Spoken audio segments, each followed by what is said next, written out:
As you can see on the cap here, in this travelogue, we'll look at some, I'll tell you about some differences in between a high desert and a low desert. And we'll look at some of the great agricultural production down here in Yuma. We've had some experiences at the border here, and we'll take a look at the Mexican side of the border at their medical and dental services, because a lot of snowbirds come down here for those services. We're down here near Yuma in Arizona. We're on the California side, and this is the Sonoran Desert that we're in. The Sonoran Desert is pretty big. It goes all the way north up to Palm Springs and over to the east to the areas of Tucson and Phoenix. And it's what you call mainly a high desert, as opposed to the usual desert, let's say like the Sahara Desert, where it's all sand. There's sand in this desert, like I'm standing in here, and it's a great recreation place on the California side of the Colorado River down here at Yuma.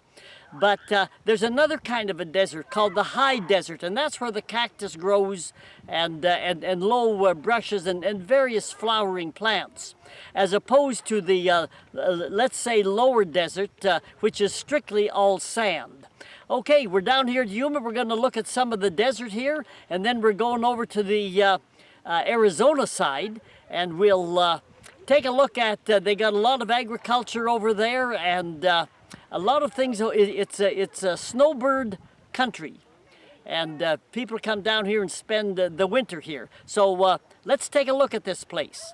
Imperial Sand Dunes are on the west or California side of the Colorado River. The dunes are just that. Big hills of pure sand, not a single piece of vegetation, just one big sand pit where kids of all ages love to play. People seem to camp in bunches to socialize and ride the dunes.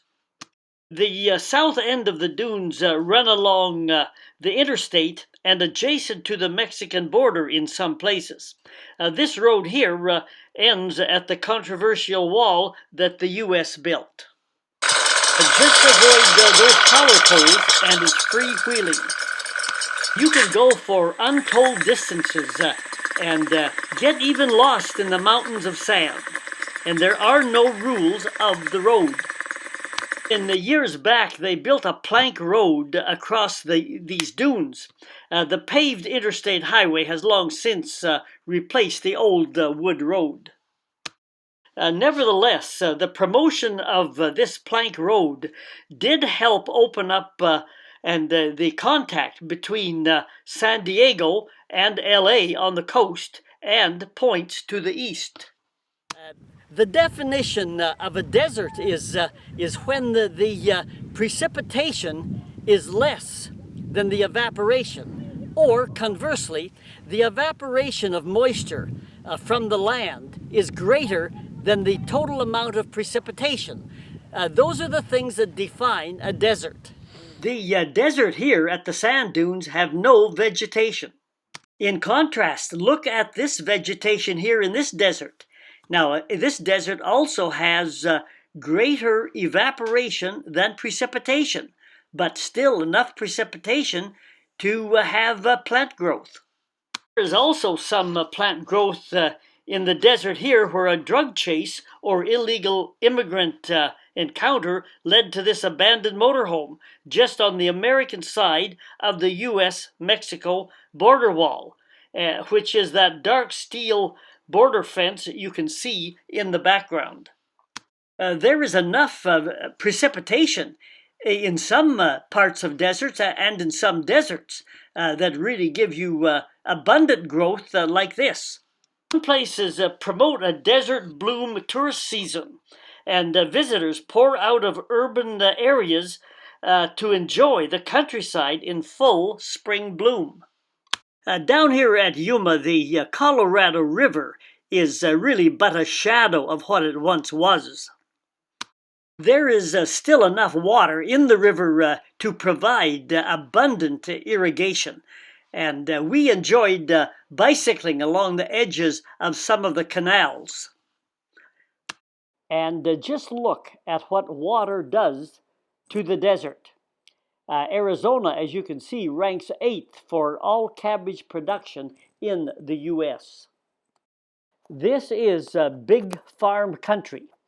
Here you can see that Arizona ranks second for the production of these vegetable crops. Second for cantaloupe, lettuce, and spinach. If it weren't for these hard-working farm workers, the price of vegetables for you and me would be much higher than what it is. Winter time for snowbirds like me to be down here, it's a great time of year because it moves right into the harvest time of year, and it's great to see all of this agricultural activity going on. Just take a minute and look at this chart here on the source of the farm labor down here. These percentages are approximate and they change from year to year, but they tell the general story where, as you can see, almost half of the farm workers are not legally registered American citizens or workers. So 48% are illegal, about a quarter, 27%, and also a quarter at 21%. They're a quarter U.S.-born citizens, 21% legal immigrants who have had their papers worked out, and they go back and forth freely across the border every day. And 4% U.S. citizens who were former immigrants. So it just shows you that the illegal immigrant labor situation here in this part of the U.S. Is a big factor and a big concern that has to be dealt with, because without this farm labor, these vegetables are not going to get harvested. Again, it is great to be down here at the harvest time. It's common to see these converted school buses bringing supplies out to the workers in terms of lunches, first aid supplies, and toilet facilities that are hooked on behind little trailers behind the buses and set out in the fields. My wife and I like to boondock, so we found a picturesque place out of Yuma where we could enjoy some peace and quiet. Nothing like a warm sun and nobody around to bother you. That is Mexico on the far horizon, so the border would be somewhere between us and them. But the warm sun doesn't last forever. Every day the shadows get long in the afternoon and evening sets in. We have seen some great sunsets along the border. But nothing lasts forever. It gets pitch dark, no street lights around. This bridge that looked peaceful and quiet in daytime seems to now take on a different tone. All of a sudden, the only light comes from the moon and those Mexican houses in the distance. Everything now seems so far away. We've had some great, exciting, entertaining times down here watching people along the border. We like to camp near the border, and one time we were sound asleep and all of a sudden there was this loud helicopter right above us, and the lights, we had a sunlight on our roof, and it just lit up the camper like the middle of the day, and we jumped up and peeped out the window, and people were running through the bushes around our camper, and people were chasing them, and it was the border patrol after some people who had come legally across the border at night. And another time we woke up, we had a dog in the camper, and that dog just went crazy, barking like nothing before. And we looked open through the curtains, peeped out, and there was 20 or 30 young guys, I would say between 20 and 30 years of age. They were walking, marching by, right by our camper. They could have touched it, but they weren't interested in us. They were on a mission. They were going somewhere. And another time, we looked out, and there was a flashlight in the bushes around us, and and a guy, and he was out there for about a half hour to 45 minutes. I said to my wife, the ignition is in the truck, and I'm telling you, if he comes over by our vehicle, I'm turning on that ignition, and we're foot to the metal, and we're getting out of here. But we watched him for another half hour, and finally another truck drove up. And it was a border patrol. So this was a border patrol guy with his flashlight on foot, looking for people in the bushes around us. Exciting time. We used to watch TV, but I'm telling you, in those nights, we never turned the TV on. The entertainment was right there. While we're talking about the Mexico-U.S. border, there is a little Mexican town near Yuma called Algodones.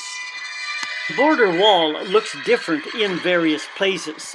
The wall no doubt has restricted illegal border crossings to a considerable amount. In some places, like here in Algodones, razor wire has been added to the wall itself. Here you can see tourists lined up to just get checked on their return into the U.S. after going over to the Mexican side to get their teeth fixed, maybe to buy some eyeglasses, or to buy some prescription drugs, or just to see and buy something from Mexico. Mexico does not check, so you just walk in. But the return to the U.S. results in long lineups due to the U.S. Checking everyone. We are in Algodones, Mexico now. By the way, that dog is not dead. It is just having a snooze in the warm sun and enjoying relaxing in the peaceful and easygoing of small town, downtown Algodones. There is a broad selection of dentists, eyeglasses, and pharmaceutical services throughout the town.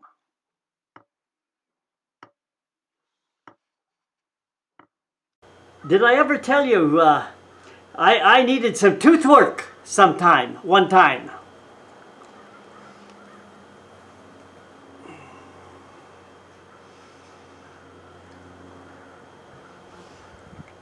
Just kidding. But if you want to see good Mexico teeth, you look up in my dentures. Lots of it there. The first time I went down there, I wondered who I would ask about, who would you see?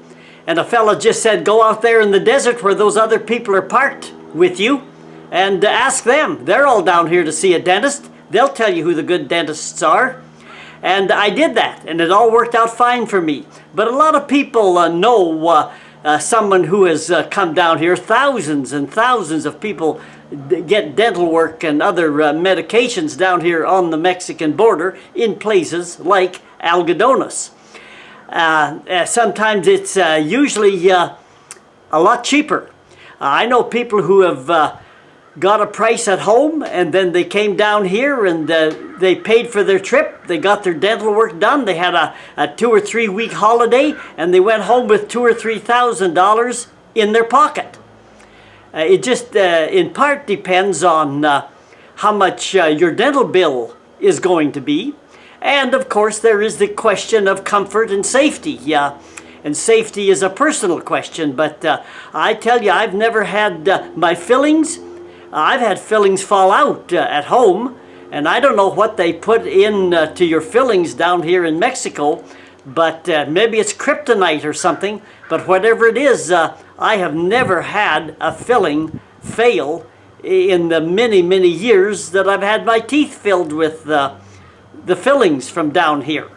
In addition, it is a tourist's delight with many items for sale. Some are locally handicrafted and some are imported. This is a restaurant we always like to stop at while we're waiting to see a dentist, or sometimes just to sit down and relax. You have to get accustomed to people trying to sell you something for some unbelievably once-in-a-lifetime bargain price. This restaurant has addressed this situation by having sign cards at each table. One side says you would like to see someone coming by to sell something. The other side says no thanks. Remember, these are by and large honest people trying to make a little money to feed and clothe their families. Okay, that was a little bit of Yuma, and I hope you enjoyed it, and hit the subscribe button, and we can bring you more of these, not only down here in the American Southwest, but we're going overseas and into Canada and to some different places. All right, we'll see you at the next stop.